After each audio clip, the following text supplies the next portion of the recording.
Hi everybody, I'm Tim Newton from the Krannert School. When Herman and Elnora Krannert gave Purdue $2.73 million back in 1962, part of it was to create the Krannert School of Management, but also another part was to create this Krannert building in which we stand, which was opened in 1965.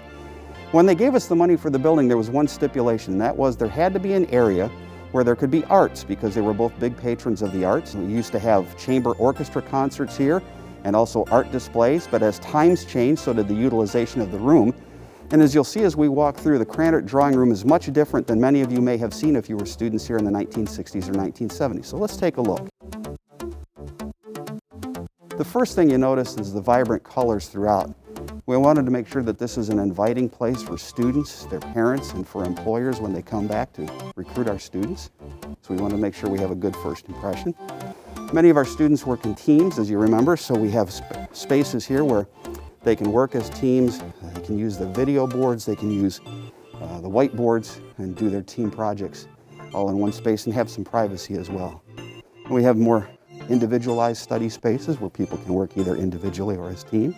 Just to give you a sense of which direction we're heading east towards State Street. So across the street from us here as we get around the corner will be Rawls Hall, which was just opened in 2003.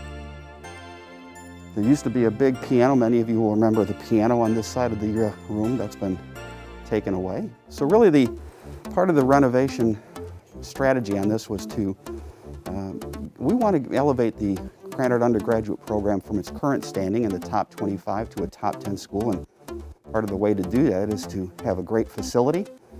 And certainly as facilities age, again, they show their age a little bit, and so we have to try to modernize and make things bright. You'll see the students have access to wireless communication everywhere, so they don't need to plug their computers in.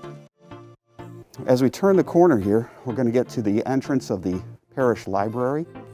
Many of you, again, will remember the familiar spiral staircase that goes up to the second floor. And the parish library is one of the top-rated business school libraries in the country. It's a very modern facility. Doesn't look at all like the libraries that were here when I was a student in the 1970s. So we hope you've enjoyed that quick walk around, show you a little bit about the bright space that we have here. I think the students really enjoy it. It's one of the busier spaces and places on campus. We hope that you have the opportunity to come back and see it in person, whether it's this fall or this spring. Thank you again for your generosity to Purdue and the Krannert School. Boiler up.